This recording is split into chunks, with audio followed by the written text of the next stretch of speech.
Aldis, welcome back to the show. I believe the last time you were here, you were promoting City on a Yeah. Hill, which is an amazing series. And you also alluded to your film Invisible Man, which was amazing.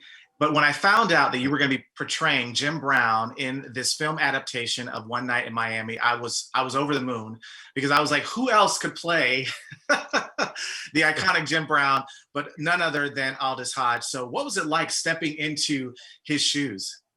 Oh, it was a really great creative challenge. I love jobs and roles that kind of push my skill set, and I just want to figure out where I can step into something where if I'm watching it, I don't see myself. I want that. I seek that on a regular basis. So being able to take on the challenge of really trying to celebrate Mr. Brown's legacy, it was a humbling experience. One where it tested trust because I really wasn't all the way sure, even to the last day of shooting. I wasn't sure if I had him completely down, and I just had to trust Regina on that. And Regina, she's a fantastic leader. She gives you the confidence you need. She has really clear vision, so it allowed me to just sink into it and say, you know what, it's gonna be all right. But it was a great challenge, yeah.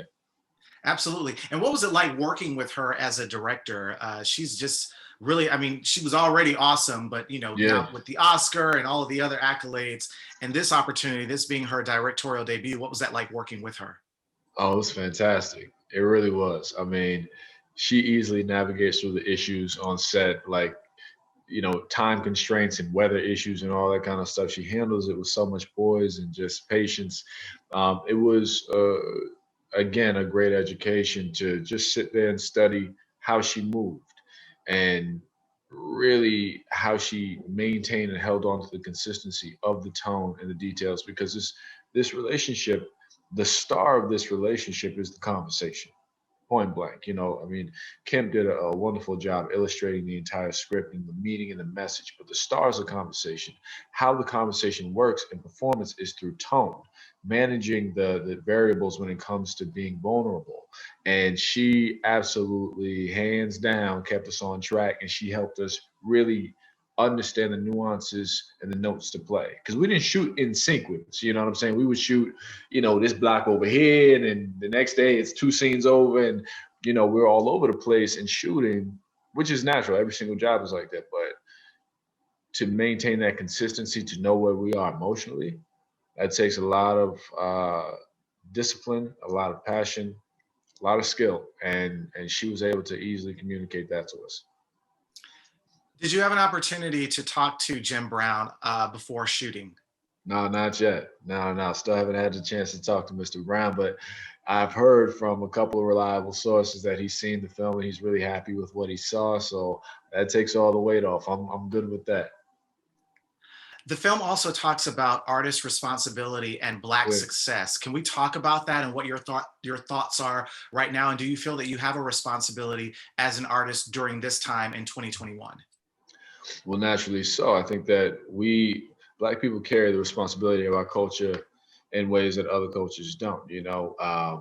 When we do something great or we do something maybe not so great, then the repercussions fall back on the representation of our entire culture, which is unfair. But that's how it has been in this country for a long time. So, in terms of my space in this world as as a businessman and an artist, I'm cognizant of that. I don't choose to carry it. It's there automatically, as is with so many other artists, who are Black, so many other journalists, we carry the weight of our culture. So if I'm going to represent well and try to. So I constantly stay in a place of trying to learn how to do that, understanding the state of things of where we are as a culture, the necessity for the work that needs to be done for us to grow. And with whatever I can do with my work, I hope to use that, yes, as a platform to push the progressive needle forward. Absolutely. Aldis Hodge, thank you so much and continued success in Uh, 2021. Thank you, Ray. Likewise, brother.